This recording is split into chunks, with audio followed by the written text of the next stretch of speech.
Herzlich willkommen zurück. Wir sind heute bei Tag 2 der Weck Method Qualification oder Tag 3 insgesamt. Wir hatten ja Freitag schon den Level 1 Kurs, heute der Tag 2 vom Level 2 Kurs.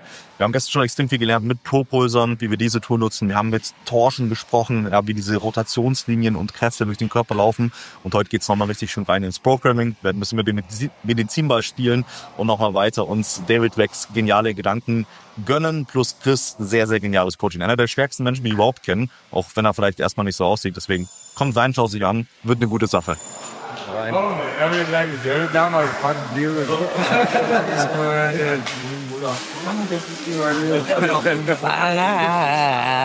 Vielleicht kannst du ihn kurz vorstellen. That's right. So, you know who this is? This is the man, David Weck, the founder of Rope Flow. Hello. Hello. Good to have you here. It is amazing to be here. Thank you for organizing this event. This has been an unbelievably incredible group of trainers, coaches, physios, and regular people just here for themselves.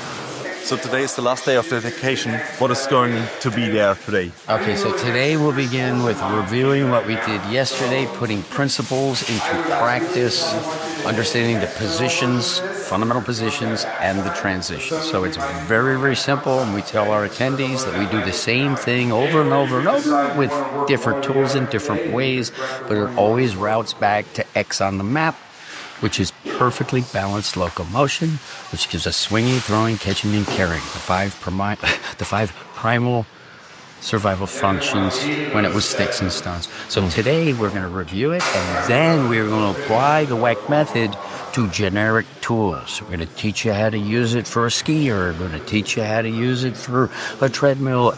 Any and all things can be Weck methodized, because what we teach is we teach side.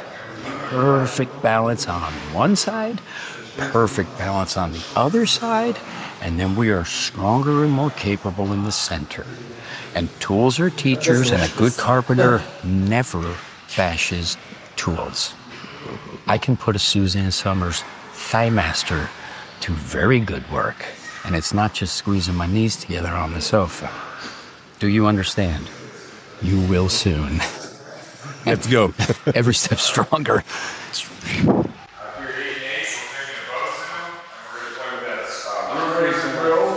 Which again, you have like 3 variations you could do.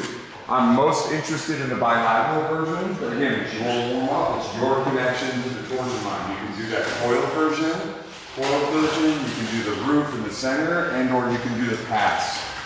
And all 3 if you prefer, okay? Just remind me.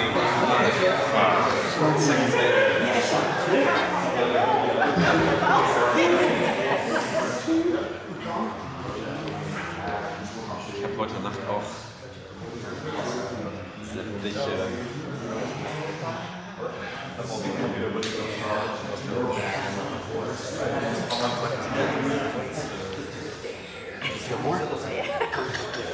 It's your turn.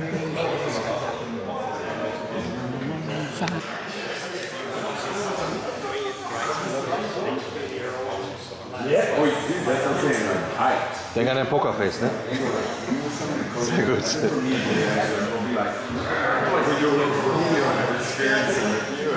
I'm getting reps without reps. Nice.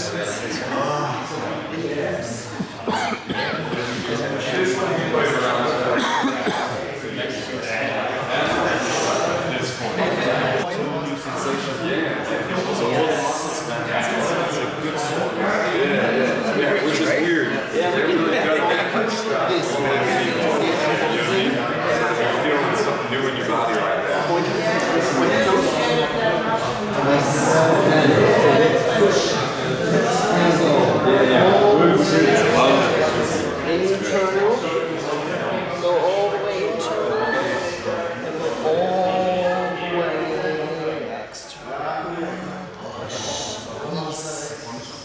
Different sort of arm actions I like to do with the throwing stuff, and it's all just we're gonna be utilizing front side to front side coil.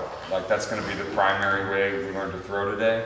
And then after we sort of explore both of these, we'll grab clubs Actually, maybe what I'll do, because we can only do one person at a time here, which is gonna take a long time. I'll demo this. I wanna make sure everybody gets a shot at it, and then the rest of us, if you're not watching and like in line over here for this, we'll go ahead and learn the club one at the same time, and we can be practicing the club one at the same time. Cool? But basically, we're gonna kind of do like some sequencing here, and almost, I would say every session I do about 4 sets of throws like this, and I usually progress the sequence at each set and the intensity of it. So this is like how I'm really prepping somebody for the session, is like they're getting more raw, they're building more power, and they're getting more coordinated as we go through it. So the first one, very simply, is gonna be a front side to front side step forward. So they're gonna start front side here, so see how I'm making the blade? So it's front side right, and then I'm gonna step front side left as I go for the throw, all right? So right to left, all right? I don't want you to do more than 3 throws, especially since we have the big group here. If you like have a tough one and it didn't work out, get an extra one for yourself, and it's gonna be right side, left side. And then I'm gonna get a club.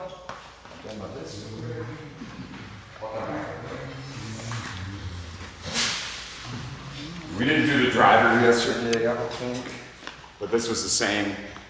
This is essentially the same thing we did with the pulsar. So just like we did with the ball, it's front side, I'm gonna step, front side, right? So that's gonna mimic that idea that I got the throw.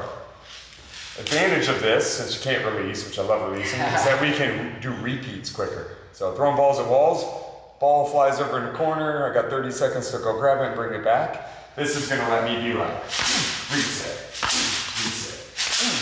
So I can crank up the volume and the intensity a lot quicker.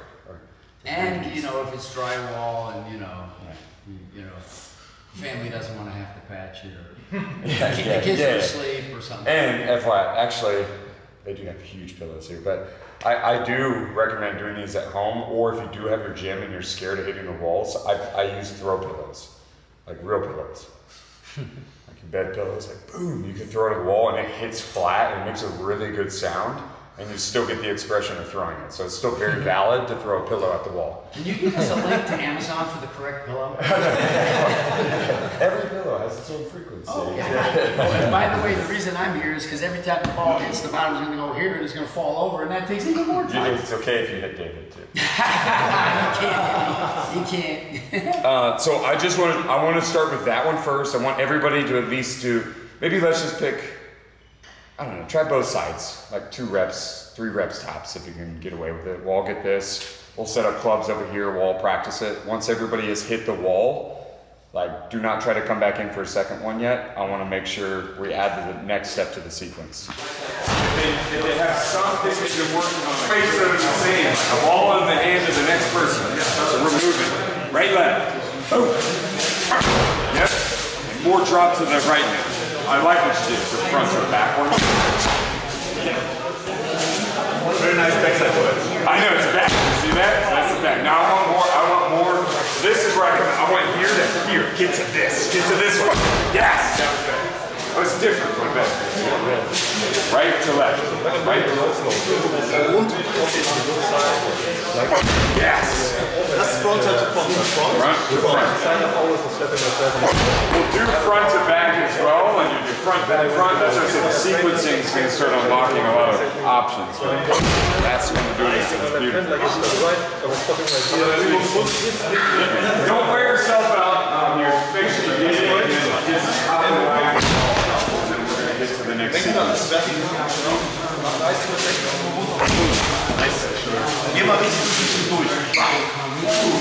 I guess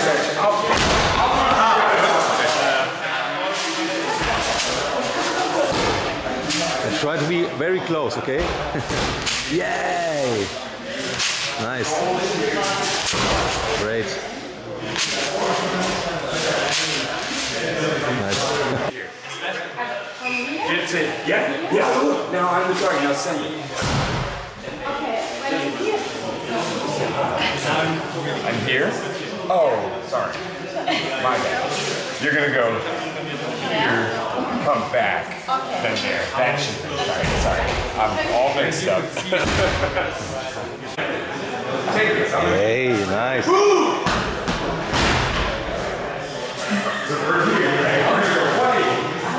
Bam. Thanks.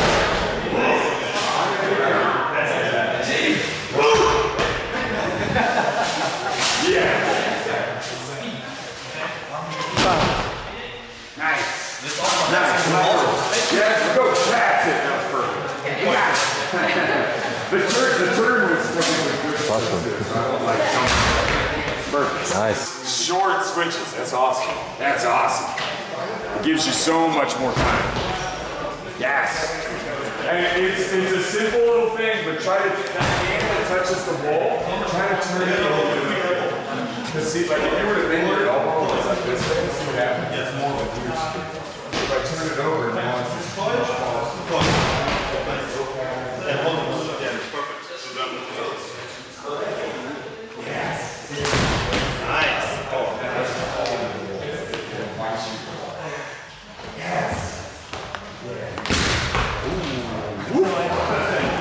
patterning intent is that you decide. The key is start to feel what you are feeling in the way that you do it.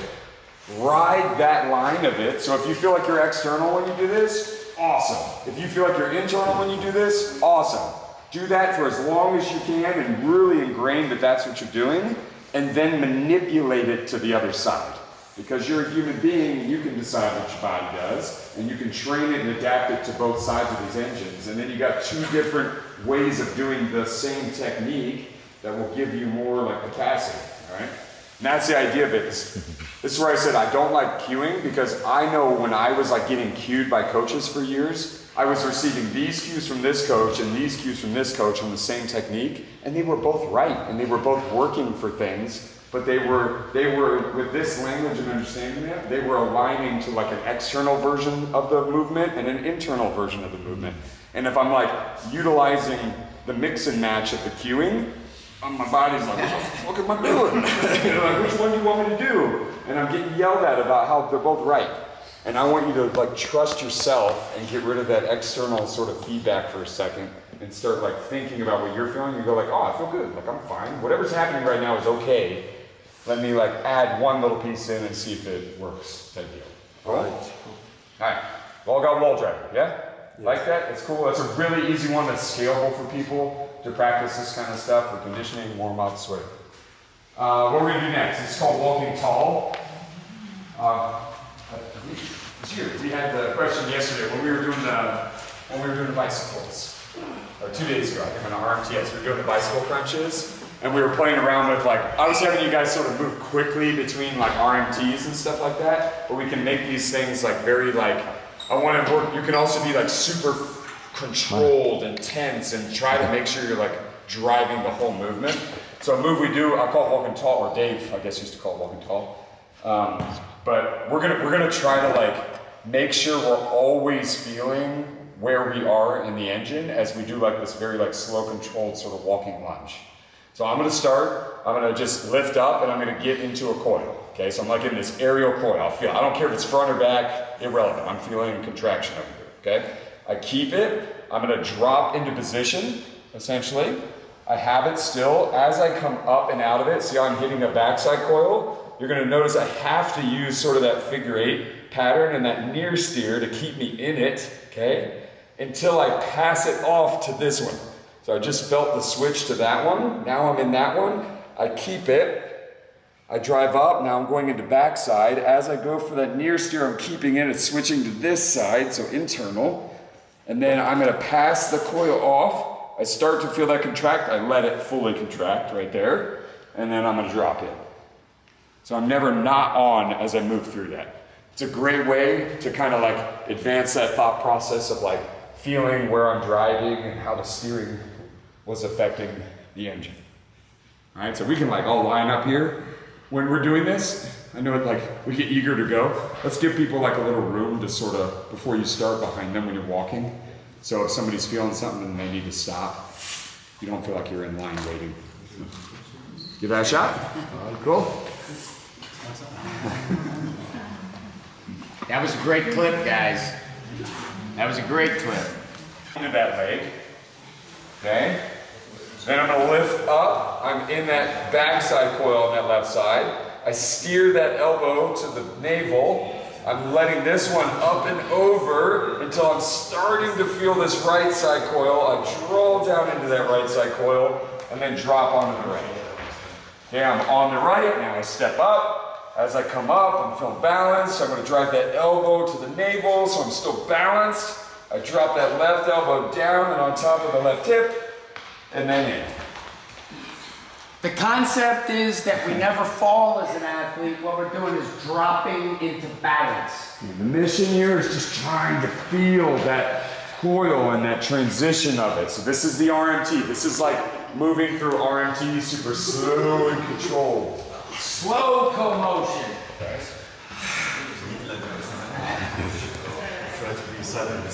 In the back side. So I can go here and out. Oh, nice. Here and out. So you sort of like present, present. And I'm able to keep that in my lats. Big cat. Compared to that, like that overhand. So it's an underhand crawl. Right? Underhand movement versus the overhand movement. So I'll get in here. Let's do it. Actually, let's do this. Everybody line up like on that side and crawl the turf this way. So you use this space. So everybody can use the hash marks as a lane so we're not like all crisscrossing. Oh, nice. Chaotic. Like a lizard. Underhand one, you got it. The underhand one, you got to be thinking. You got to a good way to set for it is go like do a cat. Nice. Do a cow. Do a couple cat cows. Get to cow, lift up, and then like really aggressively try to get to cow every single time you step. All right? Get to cow. Get to cow. Keep your stance. It doesn't have to be partially, but it's getting around something, and external is getting through something. All right, so a very simple way I'll get somebody to express it. When you make your bed and you lift the sheets, that's external, internal, external, internal. You can literally like swing a towel, and that will get somebody to start moving through it freely. Okay? It's very easy to express it. Giving somebody a hug, chest pumping, right? Is another good one. Yeah, it's that simple, right? This is a proxy. This one's 3 to 1 for master.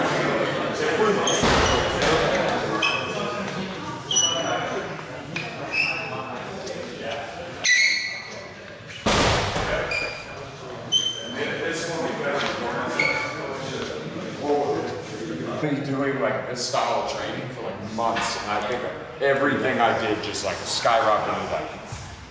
So what we do, you find a high anchor point. You can actually do this at any anchor point and relative to whatever exercise you decide to sort of relate it to. But this sort of main one we're going to do here is a high anchor point. You're going to get your elbow into it. You're going to take and cock your wrist. We're going to be thinking external torsion. I really want to focus on external torsion, but it's okay if it ends up drawn in. But external, which means I don't want to grab. External, when you get grabby, it starts to get you in your forearm and it starts blocking it. And if you're chasing external, this is where I'll say like your body is giving you a mixed signal for what torsion line you're trying to be in, okay? So I want to choose tools and use tools in ways that reflect where I want to be driving the movement from. So I cock the wrist, but I don't want to feel like I'm lost, so I'm going to make a lock. So I do that, and that will keep it from wanting to slide off. And I got the thumb as a safety. So I'm there. I've got it locked in. I'm going to draw down. So I'm going to sink down, I funnel down, and I can get that inkling of like I feel my coil on the right side. This comes up and over. I'm going to walk back. So I'm trying to find the limit on this band. Bands sometimes have phrase in them and stuff, so be mindful of that when you're doing these drills. To keep you from having to overstretch the band, you're going to have a coach with you, and coach is going to, Dave, why don't you be coach? This band's a little frayed, but I think we're good with it. So coach is going to help me. Yeah, we wouldn't use this one in the gym but I mean it's not going to break now, but it's sort of a question of when. Yeah. All right, so he hits that. He hits the angle that he's going to hit. All right, he's rooted. If the band goes away, he ain't flying nowhere because he's rooted. And now me as the coach, I can start to put extra tension into it. So that's how you determine if I'm actually at limit. So they might be like, I'm there, and then you'll lift up, right. And then you'll be like, oh, you weren't there. Yeah, I can take more. If it changes, now, we can go and we can go and we can go to his limit, right? And then we can also, we used to do this where we'd be like, come on out, step out, and now, okay, fine. I don't care. Okay, got it. Cool, thank you. It's fun to talk about. We used to like pull each other out. Because what happens, let me just say real quick, what happens there is his body weight is going to reach limit where no matter how strong he is, the body weight's going to go. And when I'm anchoring on him, there's enough body weight to take him past his limit. I'd rather you find a bigger band and do this. That's why he's teaching. We're going to keep it safe. So we got this. So what we're also going to check is when you go to pull for them, they're going to be like, oh yeah, I'm feeling it, cool. And then what I want you to do is release it. And then like, I'm going to do this, it's dangerous, but I'm here, right? And then if it goes, I'm still here. I didn't go flying back because I was leaning my weight back to just try to feel tension. I'm learning to be here and now and deal with an external force coming at me, all right? With the urgency of elastic, and that's why we do it, because there's nothing faster for the nervous system. For whatever force rating we're at, elastics makes it faster. Mass, air pressure, nothing is as fast. Okay, and then I'm going to show external again real quick just here, and I'll talk a little bit about the shaping, and then some of you are going to fall into internal, and I'll show it as well. And I want the external one. So external, again, I want everything sort of sticking through like you're sticking your butt out, okay? So we're getting that crunchy, wrinkled shirt in the back. This draws down and back, and the wrist becomes super valuable in retaining that, so we're not grabbing. That makes me want to feel oblique. So let go, okay? I funnel down. That's going to be external. Facing this way, sort of like a side stance. It's going to be like that dragon roll on the side when we were facing overhand. Right? From that, if you may be like, if you're somebody that's real, if you end up grabbing or you're pulling too hard on the band with your upper body and not your torso, okay, your trunk, you might notice you're going to feel here, and the person's posture is going to more like hunker in like that. It's perfectly fine to do it that way.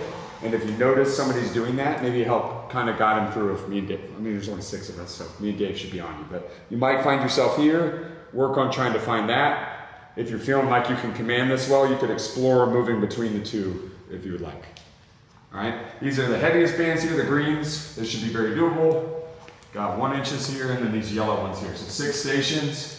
Let's just start cycling in. At least 2 people at 1 station, so you can like, I want one of you guys to practice being coach and pulling on it and talking to your partner and making sure they're communicating like, hey, like, yeah, try to give them more, give them more. And be like, hey, like, you don't have to let them know you're gonna like let go of it to see if they move, but kind of like keep eyes on each other. That, you know, So in other words, if the client is here, what you could do is you could do that. Yeah, but that's what we do. It's like you pull against, right? And then you do that to see if they fall or something like that. Or they're gonna like, if they're what happened is I'm gonna, yeah, well, I got the force and the force goes away. Yeah. My brain's fried. As long as that reaches. So what it is on the root, this thing is ready and this thing is ready. If it goes away, the body doesn't move. See that? Yeah. What you're doing is you're steering this funny bone to right there. Pull in the direction is the external to get that. And then this goes. So you always want to look at the force. This is the external task. Yeah, look. Ooh, baby. That's the urgency. Super. Oh. Up.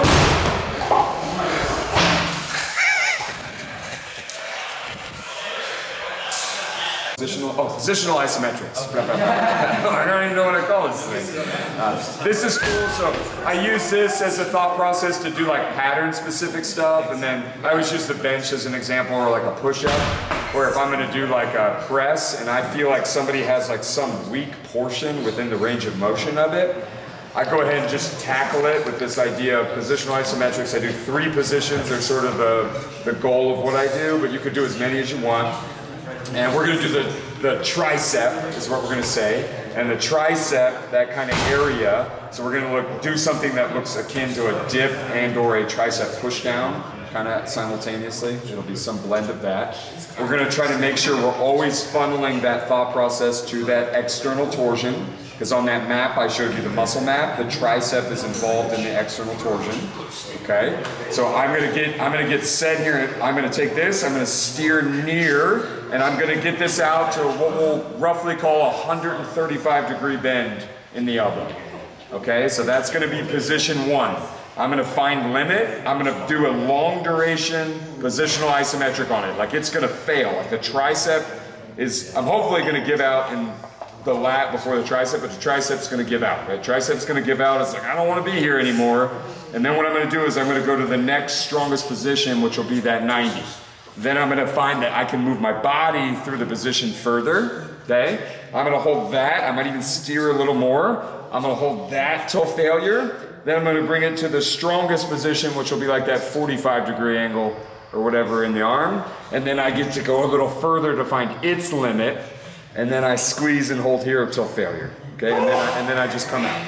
So that progressive, like positional isometrics, working on weak points, but finding their limit and then burning out the whole thing via the long duration. Now I've held an iso for like 90 to like 2 minutes to 5 minutes, whatever. It's a long time that you're under tension and you're just looking for every little ounce of strength you can find within it. Okay, so that's a cool way to do it. I do it with triceps, really like this one. You can do a low anchor. You could like pull away from yourself and hit like your biceps. We do some where you do it with like a lunge. I'm not gonna set up every anchor point today, but I think as long as we get the concept of the tricep one, you'll kind of like, it'll start opening up windows, and I think I have videos of a bunch of these elsewhere. In the early days that we were teaching WMQs at the lab, Chris and I would go through sort of a phase where we were really focused on the limit force elastics, and we're showing it and then we're training it. And 20-25 minutes of limit force elastic, and this is when we were doing the weird shit of like pulling each other out. Your nervous system is so fried in 20 minutes, and then you go and you whatever, and like 2.5 hours later you're fresh because there's no tissue trauma. Literally no tissue trauma. And the nervous system's electrified. And then what happened was he was stronger, not having done anything else essentially, after we did whatever, like a month of it? Yeah, it was like a month. We did like a month of it, and I was stronger. You were stronger, definitely. Yeah. Pays to do it. So we'll try that one out, and then I got a couple more things I want to do with bands. Okay? It might not hurt, but this is not enough. And again, long duration. I hold isos for 5 minutes with people. Internal and external torsion. And I get this tactile feedback to press through the band in order, at the center line, in order to move through or move about the center line, right? So sitting here and like doing this or doing warm-ups where I might just start getting the spine to move from the like thorax would be great. If I have a bench, I might sit down on a bench with somebody and have them practice. If I have somebody that's going to get into back bending, we'll sit on the bench until our shoulders can actually touch the bench, right? I think I can use this band for it, but you can end up like sitting.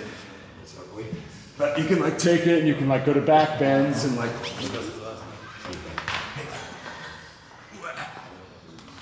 Like you can learn to like play around with back bending and screw around with that kind of stuff. This will also help. Can somebody give me a bench? What you need? Just a bench right here. Okay. Thanks. Yes, Dave. All fours.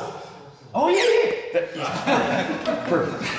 Okay, so if I'm gonna go bench press, thanks. Please somebody post this. So if I got this and I'm actually in the rig, I do this in the rig all the time, but if I have a bar, now I'm teaching somebody the cue I need them to do when they're gonna go for a bench. So I'm here and they're keeping that arch in the back. So this is really helpful for beginners and advanced people moving through those patterns. Wipe the sweat off the bench. And they say with, this works really well with back squat as well. You're able to load the bar, the band is not in the way, it only helps, and I can teach somebody to be more upright in their back squats with this. Right? And they get the, if you're somebody that does like bands on the bar or bands on the tools to help speed it up for people, to help them out, it's better to do it on their body, so they're learning how to get the help, like through the like the positional stuff. Right? So I want everybody to just at least come in here, and we'll put this on, and we'll play around like this, like learning where to move from the spine, and to move between the internal and external, so those athletic transitions. Then maybe lock into one or the other, and try doing a couple squats. Cool. I'll find it. Yes. Get it. Yeah, literally, I'll throw this on all my guys from the bench. You do the break, just every set, rip it off. Yeah, boy. Oh yeah. Yeah, oh yeah. Yeah, you got a wall or something, you walk down a wall or a stick.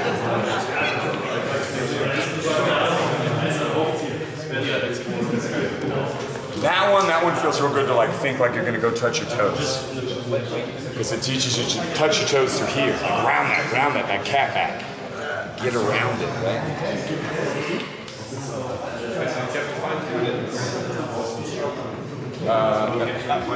So you gotta, when we did that little press down during the throttle, there's like a little bit of limit force elastic that happens there, which is nice. But we're really gonna start using the Bozu now as a compressive element. And I'm sure everybody's probably familiar with the regular Bozu ball, like the blue one. Okay, this one's really hard. You've all probably noticed that's a lot firmer than a regular Bozu ball. I kind of, at this point, sort of associate a regular Bozu ball being like a weight set from 0 to 50 pounds, and the Elite is sort of like 50 to 100 pounds. Like it's just like, it's firm, it's harder to squeeze than the original. And it's quicker to squeeze, so it's just one way to look at it. But what we're gonna do, we're gonna start using this in a couple different ways. We're gonna play around with positions on the dome and how they amplify torsion and certain exercises. And then we're gonna, while we're doing that, we're gonna be playing around with that idea of compression to create LFE. So first drill, I think the first one we're gonna do will be just real easy. We're gonna do a kneeling position on the dome. And the honeycomb's just for grip-ish, so if you wanna use that, that's a good side to be on. But we're gonna be feet on the ground. You're gonna get on the dome. The knees will probably be like, depending on who you are, the 6 or the 4 on here. We're gonna get on here, and I'm gonna have you like, we'll probably try this. We're gonna try to pin the dome as hard as we can. It'll almost happen naturally to not slide off. You're gonna wanna grab, so we're trying to squeeze the center line, which is gonna get the adductors on right away. And then we'll do an internal press. So we're gonna feel like we're in internal torsion. So I'm gonna have you squeeze your glute max. So you're gonna feel the meat of the butt fire on. You're gonna be feeling the oblique drive everything. And then we're just gonna do an overhead press. So this is where I said I'm not teaching anything particularly new or amazing in regards to the movement itself. It's gonna be the concept of the idea of compression and how that will help create integration in the whole body very easily while we're doing things we're already familiar with. So this should be pretty quick on what we do with it. So we're gonna do overhead press, internal, like that. If we sort of stick the butt out and press in as well, then we can sort of look up a little more and we'll be able to do external torsion overhead press as well. When I do external torsion presses, what you're gonna notice at the furthest range of motion, the elbow will not lock out, okay? This will happen in bench press as well. It never fully like pronates and rolls through. Internal, I can get this thing long and as high as I can and lock everything out and even roll the wrists. External, I kind of want to receive the weight and be under it. And it kind of has, some people move really fast when they do it. You'll see people that do fast reps. And or I'm just kind of hitting that 135 that I mentioned in those 3-point isometrics. But the goal, get in here, feel how this integrates you into your pressing. So we'll start with that one, and then I'm just gonna keep adding movements to it. Cool? Cool.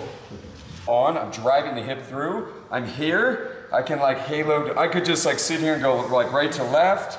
I can stay on back side and do halos. I can move the front side and do halos. I could like move from front to back.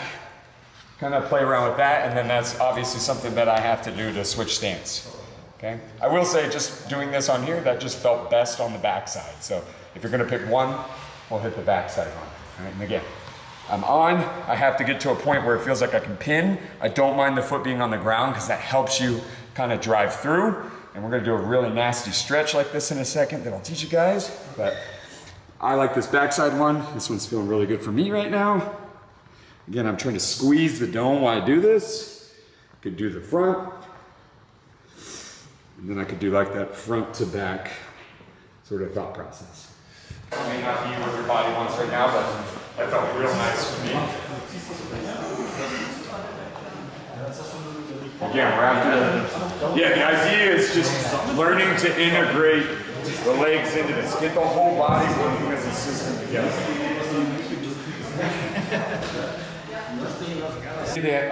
The tools you're using, if you need me to demo it with the tool you're using, I can too, but I'm just going to keep using this plate. So for downhill, just find whatever position is comfortable with your feet. We do want to have a little width so we can find the squeeze, but it's as simple as just squatting on it and squeezing the ball. So it's that simple, it's just a goblet squat, right? The more weight you can do here, the better. If you're familiar with stick mobility, and we have a couple here, if we bring one of these over to the rig, you can push the stick up into the ceiling. You can do, he calls it the Dumpy squat.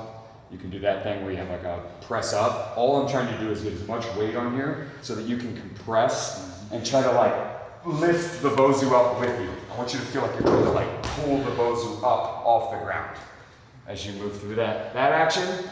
And then this will be the challenging one. It does demand a little more like patience with it. You'll get onto the back side of it. I do want you in the honeycomb when you're doing that. You're going to put the weight behind you and drape it. That's going to get your chest through. So it encourages that external position. Soften. So when I'm at the top of an external squat or position, I like to associate it to like sitting on a horse. Like I feel locked out. I feel like I'm at the top of something, but I can stick my butt out though, right? So I'm there, and when I go down, the heels are going to be floating. They're soft. All my weight's going to the outside edge of the foot. I don't care so much about the big toe at all. If it happens a little, fine, but don't emphasize it. And then we're only going as far. If you look at me from the side, the spine and shin angle should be perfectly congruent. So I'm not folding. Right? That put it into the internal side. I want to keep spine and shin congruent, and then when I come to the top, I'm still trying to squeeze and lift the bozu, but I can only bring it to that like sitting in the saddle position. Okay? And it's going to feel like a very short range of motion as we go through it. Right? And again, kettlebell, drape, you may need help getting it off your back if you're using a heavy one. Same thing. And like as I go down, I'm just trying to get it deeper down my back as I chase the depth in the squat. All right, we'll try that, and then we're going to do the super couch. Wie würdest du das Wochenende mit einem Handmove beschreiben? Think through. Anytime you're going to say up, say through. So we're going to chase forward and 10. So I'm going to drive forward, and what that's going to do is it's going to force this leg to bite. So I don't have to think about squeezing. It's going to squeeze or I'm going to fall. So I live in this backside coil, and I'm just going to try to get this elbow as far forward as I can. And this hamstring is going to light up in a way you've never felt, and you're going to feel that wonderful stretch. So of course all my stretching is very active, sorry. But we're in here, we're going to get this. If you need to, tools can help you feel balanced. Goodness.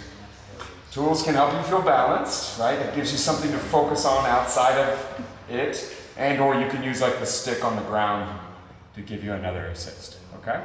But the key to this one is you're trying to get the bozo as close as you can as an individual to the wall so that you can get this angle as steep as possible. And I want the foot to be on the ball of the foot, so I want the toes on the wall. I don't want to do this one. You can, but it's not going to bite the same way. You'll get a little more here, but I'm more interested in the integrated approach of this, so that I'm feeling how my body is going to be loading something through that movement, or that extension of the hip. Perfectly fine to use something to help you balance, but at least try one time or a couple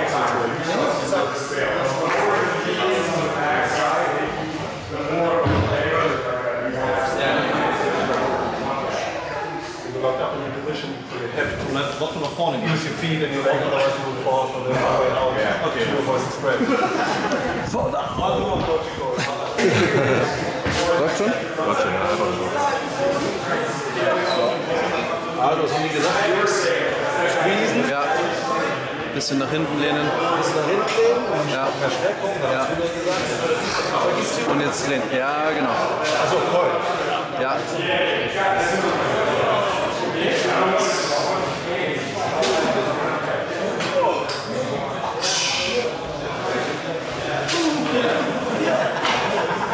Junge. Arsch auf Sendung und Quad auf Sendung.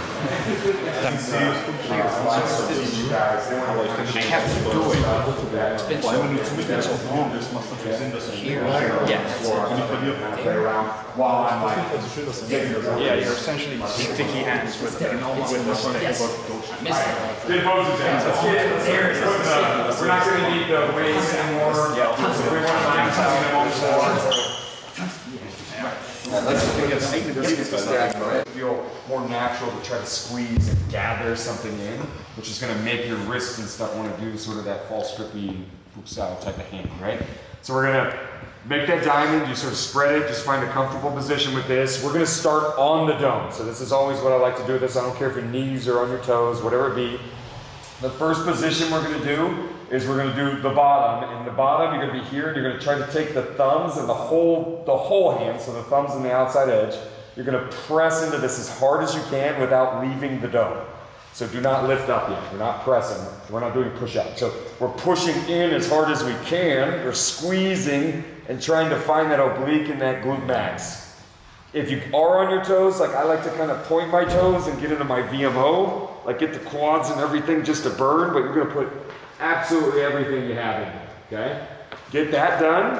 We'll relax. Then you're going to kind of come up to a high position. You're going to cat back, and you're going to try to do the same thing there as hard as you can. Then we'll relax. Then you're going to go from here, squeeze and push to that position, lower, and push to that position. And remember yesterday when I had us doing those push-ups? Remember I was talking about like leaving space, like you had a ball under you. I got a ball under me. Right? My head is going beyond the area, and that allows me to keep that sort of hollowed or cat back position the whole time, right? So hold 10, 15 seconds, maybe I'll coach you guys. Well, we have to work. We can't all do it at once, so we'll just do it. But squeeze, squeeze, positional isometric, move between. We'll start with that. The idea of the torsion, the system. We're using the Bosu not just to do push-ups, we're using it to create a tension to turn on that whole torque line so that we're learning to integrate the whole body. And it's a great place just to learn how to like control it, and then you can grip push-ups. You can do it very strong, so it's just going to keep dunking me to the outside edge, which encourages the external, right? So I'm going to go really wide with the legs and try to arch. And then I'm sticking my butt out a little, right? And then I'm just going to press through the heel of the hand. You can take the thumb off if you want. And I press to the heel of the hand as hard as I can and try to funnel that into my low back. Then we'll press up to the top, hold, and then again, we're moving between the two. So now the chest, that sternum is like the first point of contact on the ball. And that would be that isolated external torsion, right? If you want to try one, or like a group of you guys want to pair up, we have a couple like competitive powerlifters. They'll take 2 domes to comps, because this will feel a little more like I'm prepping for bench, but you get 2 and you come between them and you push out like there. That gives you this like, that's like what you're doing on the bench. You're pushing like more like out like that. So that's another way you could tap external if you happen to have 2 domes. What I want to do is I want continuity, meaning that everybody's deepening, drilling, and we are forever coaches, okay? Because your success is our success, is everyone's success. It's sort of like Locomotion 1.0 a long time ago. Everybody walked perfect balance because calories as soon as you got to. Then you get modern, microwave and a car and all that stuff, and Domino's Pizza don't bring it to you. And then you lose the thread. And the academics who don't do it can't understand it, so they teach them wrong, and now it's Locomotion 2.0. What are you talking about? Teach them core fist or something. Okay, core fist. Sorry. You're not actually taking a break, teach them something. Okay. All right, core fist, everybody gather around. Everybody gather around. I'm going to show you my hand, core fist. Okay, so basically what we are doing is rather than balling up a fist, that breaks the skeletal circuit. When I'm here, we used to play a game called Mercy. How long can you hold on before you say mercy? And if you're a tough guy, your fingers are broken. So basically what we're doing is the DIP joint, distal interphalangeal joint, does not kink, and bend. We're only folding from the PIP joint, proximal interphalangeal joint. And so what we're doing is we're creating a sequence of triangles. If you snap your finger, it doesn't go here. All right, we want to move in a snap. We don't want to So basically, the middle finger is the center. See, you got 5, so that 3 is in the middle, right? So I'm there. And now, the internal core fist, where I am going to create a skeletal circuit that is like I can keep it in position and it's very difficult to change the position. That's like internal, where you're creating a skeletal circuit where the flexion force through triangulation, buttressed by the wrap, gives me return, return. So I'm getting something that when I put a ton of tension into that and I'm pinning the middle finger in, like, we used to say, this is I love you in sign language. Well, guess what? I love you forever. Pick what you love and fight for what you love. And then you line it up with the PIP joint to the electronon process. That is the steel rod, okay? And it is the same position if I hold a stick where I am using these. This is meant to grab something. And if I go here, I'm in a hole, painted in the corner. If I keep going, I'm done. And it's not strong at the wrist. So I have that. We call that yoga, union. Now, if I want to put it into running and striking, so now what I do is rather than come to here as the heart of it and folding that triangle, what I do here is it's so relaxed, because relaxed is very fast, and I snap, right? I snap, I overlap. So get him out of the way. So snap, overlap. And they're both relaxed, and I want to get this one deep, and your hand will do what it does. You can't touch your toes today. Maybe if you practice, you will later. And it's there, and now what I do is I wrap. And the only thing that has tension is my opposable thumb. What I want to do, and then I bring this and I fold that into here. And these don't matter. You can keep them relaxed, you'll be fine.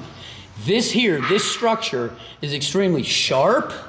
See how that one is rounder and flatter and this one is sharper?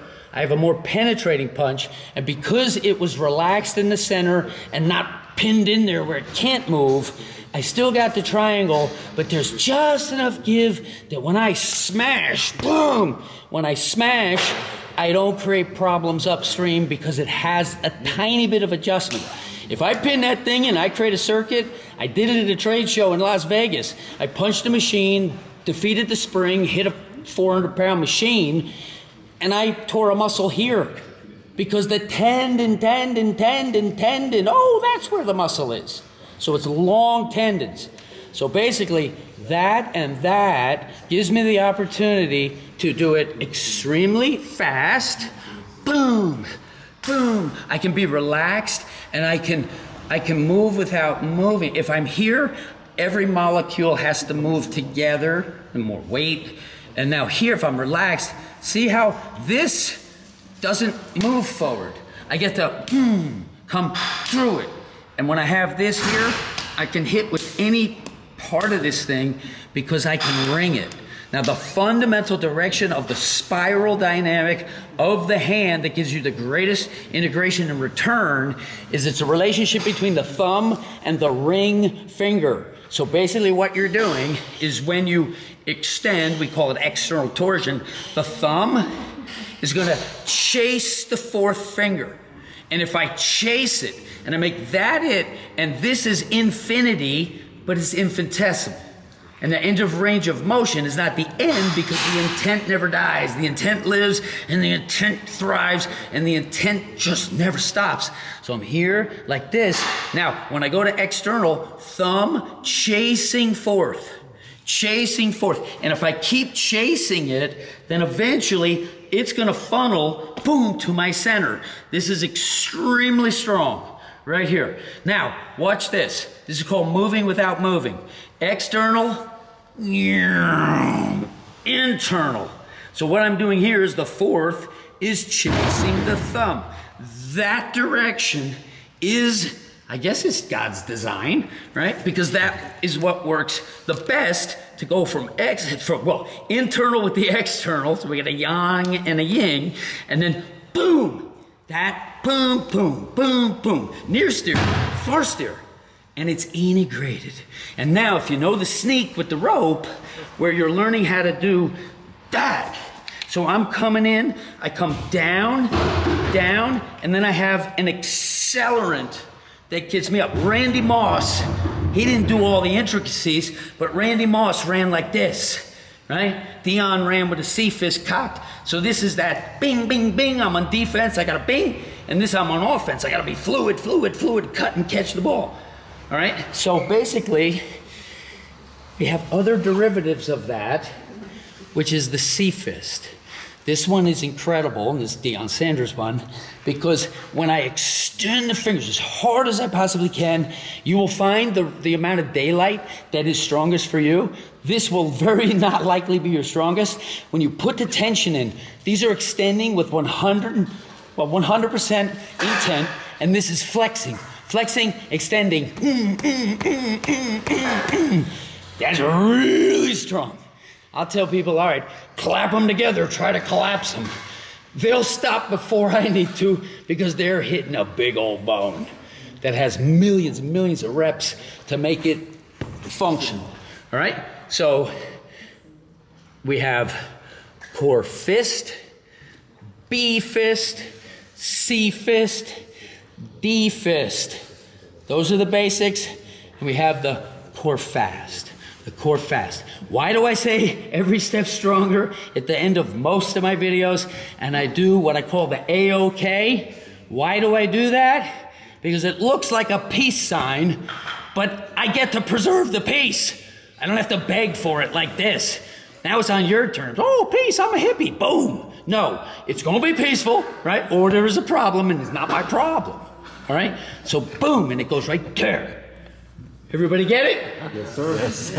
All right, you can run with it and you can fight with it and you can feel better with it. What do you use the core fist for if the one where you go here and then go up is the one for hitting? What does the core fist do then? Think of like I'm doing yoga where I am channeling the force so that I am giving everything to that, and now I'm more fluid proximal. If I squeeze this is weak and it's clunky. If I do this is strong and this is fluid. Because why? If I break the skeletal circuit, what happens to the fascial flow of force? If the skeleton ain't right, the fascia's got to get hot spots and restriction. It can't flow. You can't flow force through that. Oh, I'm going to flow force through that. Mercies, please stop. Oh, I'm going to flow force through that. You damn right you're throwing force through that. That answer the question? So this is an internal. This is something that you can make strong as can be. And if you want to use it, then it's soft and hard when it needs to be. There's all sorts of drills where I whip, like get the water off, boom, and then I boom, catch it. Boom, catch. Boom, catch. But I wanted to get that camera. Boom, catch. Ready? It's boom, catch. So if I can flop and then boom, I'm folding. Watch the punch, right? You boom, boom, boom, boom, boom, boom. You can make your bones very, very strong if you know how to arrange them and you progressively just bone them up, right? And I spent a lot of time boning them up, and I'm bony, okay? And so it just gives me a better chance. And it helps me with the tensegrity systemically because this is now feeding proximal. Proximal is the priority. And if these can be perfect, this has to be perfect by definition because this can't be perfect unless this is perfect, and you work both ways.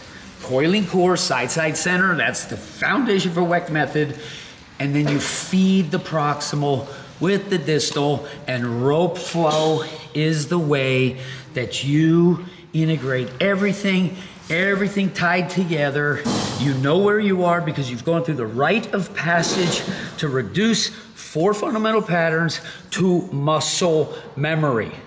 Remember the phones? They used to have dials and they had a cord? Okay, that's the rope. All right, now they got cell phones. When you take the rope out of your hands, you still have that like awareness of the spiral and the relationship. right? And that is absolutely invaluable for using your lats, for using the proximal muscles. Somebody asked me, you teach a lot of coiling, right? What do you do when somebody has their spine fused in neutral? Oh, okay, simple. Your spine can't move. Well, plow the hands, figure 8. Why? Because I just coiled. My lat just coiled. So I want to take the soft tissue and give it what it would do if the hard tissue could do it, and make the soft tissue good, right? Because that's a coil and that's a long side. So womp, womp, womp, womp. Increase the amplitude. My spine isn't moving, but look at my shoulders. Oh, yeah. That's probably good for me, right? The problem with most training is they forgot about force transmission. It's more force, more force, more force. And you got gait wrong. How can you get gait locomotion wrong and get movement training right? It's impossible. It's not, it's this connected to this. It's not congruent, it's not true, and it's not acceptable. We need standards in the fitness industry. Okay? We have subpar standards, and we're uplifting the standards that is true and effective and simple. Row flow, very simple. Head over foot, very simple. And we are here, literally, to make every step stronger for every person on this planet. If there's 8 billion, it's 8 billion. If there's 7.5, if there's 9, I don't care the number. Everyone stronger, and that helps humankind whilst we deal with the meantime right now. Understand? Yes, sir. Thank you for giving me the opportunity to show you the core fist. All right. Bar, right? Because it gets me around the bar just a little more. So this will teach you to open up that whole line and get around the bar and into kick, right?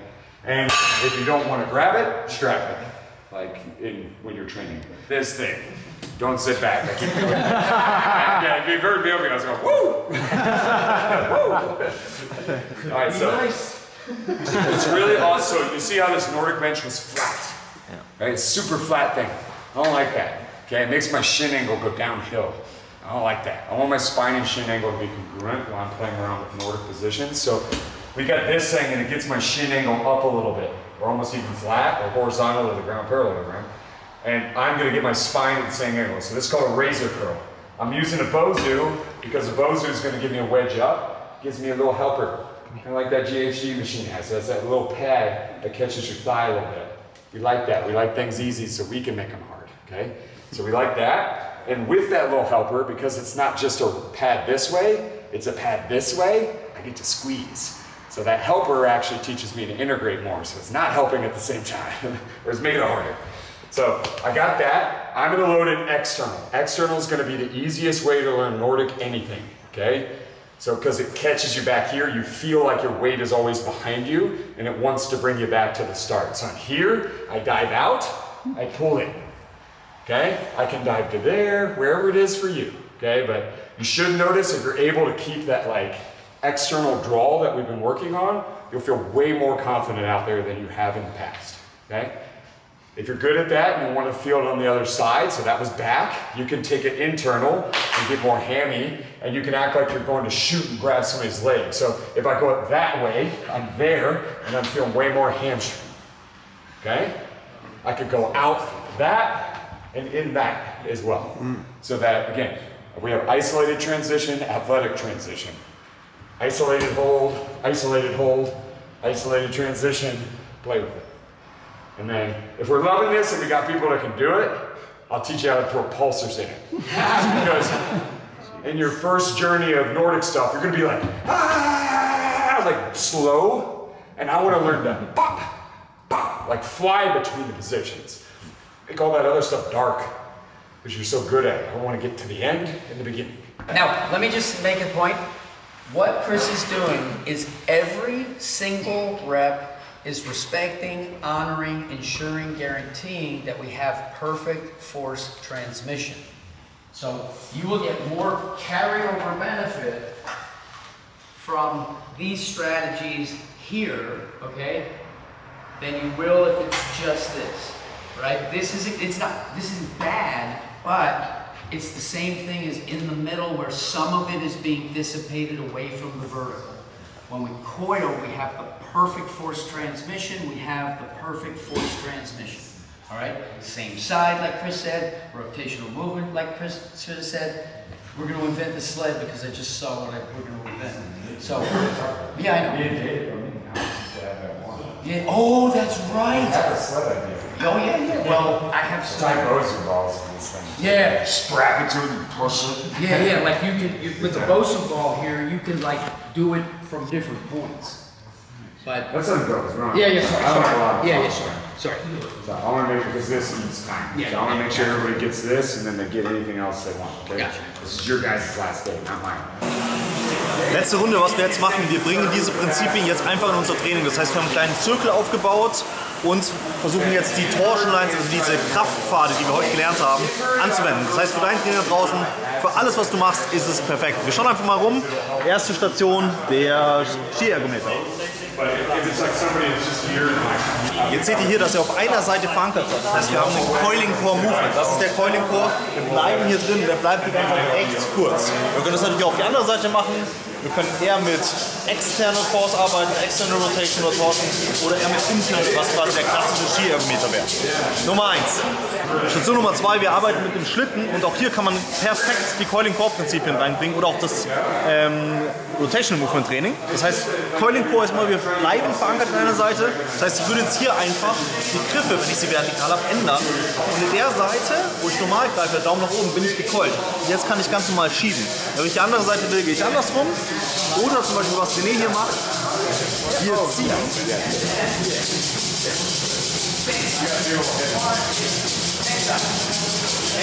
Das heißt, hier jetzt mit Coiling Core, er bleibt also verankert auf einer Seite und geht in den Pull rein. Das heißt, du hast 1000 Varianten und wenn du die Prinzipien verstehst, kannst du die auf alles anwenden.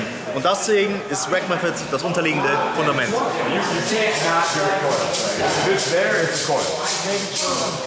So, nochmal eine mega geile Übung. Wir kennen es alle als Nordic Hamstring Curls, jetzt machen wir es aber als Razor Curl. Was hier der größte Vorteil ist, ist, dass du diese Konkurrenz hast, also eine Parallelität zwischen deinem Schienbein und deinem Oberkörper, was viel athletisch spezifischer ist auf Sportarten. Ja? Das heißt, er will sich hier nach vorne schieben. Führ mal kurz drauf. Und jetzt hast du eben wieder diese Parallelität zwischen den Schienbeinen und deinem Oberkörper. Ja, und das ist eben super wichtig für Athleten.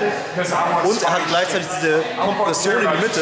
Das heißt, Deep Frontline, Aktivierung, Integration ist hier voll im Fokus.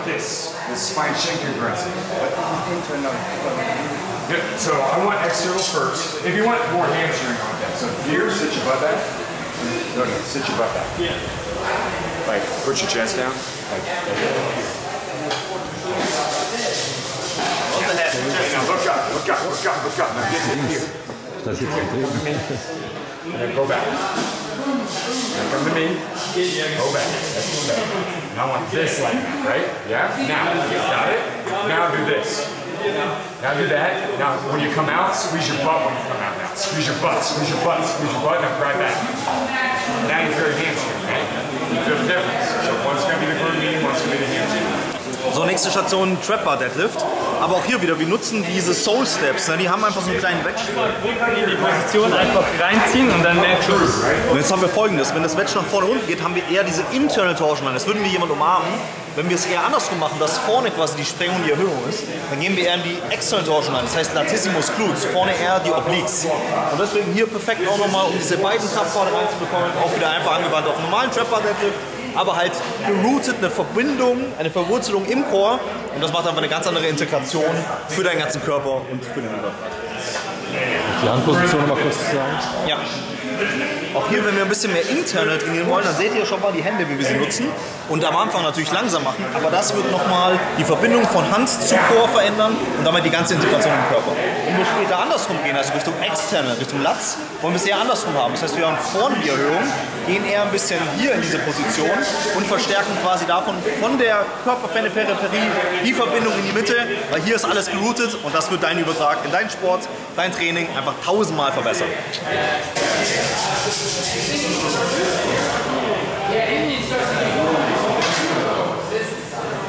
So eine der wichtigsten Situationen, wenn wir David natürlich im Haus haben, ist das Laufen, weil der absoluter Profi ist.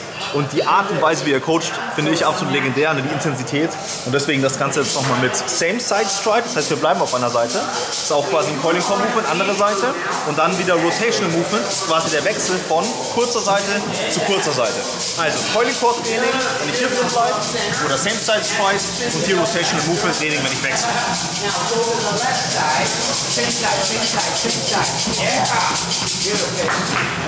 That does get spinning fast. The faster you go, the faster it wants to go. All right, who's next? Was hier eben jetzt mega geil ist und was auch immer wieder gecoacht wird, wir wollen es am Ende simpel machen für die Leute. Wir wollen nicht ewig in die Details gehen, wir wollen die Leute in ihre eigene Erfahrung in die Bewegung führen und dafür ist Weckman einfach das perfekte Programm. Deswegen, schau mal vorbei, wenn du mehr wissen willst, komm zu uns, komm zu Weckman und let's go. Football, you make those guys make more money than their other training facilities and everybody gonna come to you. Because pro sports is about money. I got a mission. You got a mission and it's accomplished. Thank you, brother. Thank you.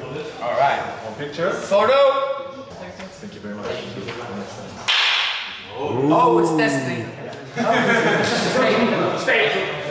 Ferdinand. Oh. Budokan. 6 blades. Forever.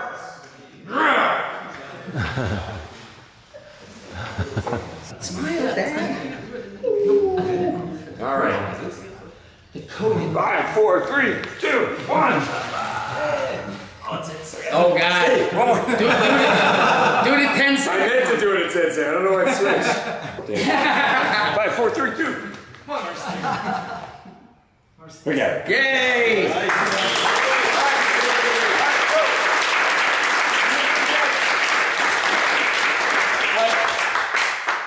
We are forever coaches. I know we said it, but remember, okay, reach out. Your success is our success. You, me, we, and we is everybody.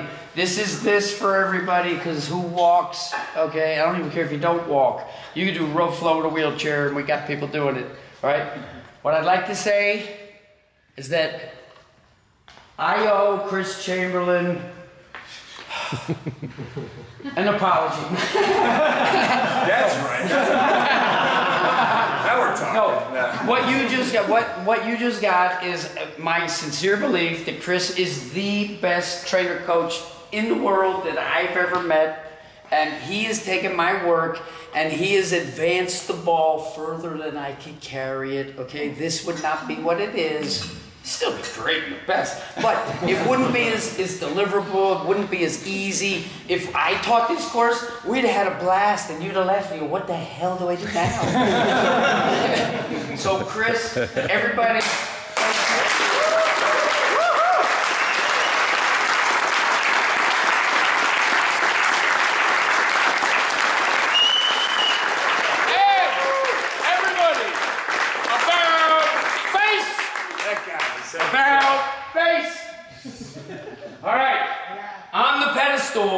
because he deserves to be on the pedestal. Elias, I was saying Elias, he doesn't care. Because he don't care. Tomato, pomodoro is the best tomato you can have. Thank you so much for everything. He organized this thing. All right, here we go. Oh, wait. That right there, this is what we created. It goes boom. And it ripples to every shore on the planet. It's... I'm going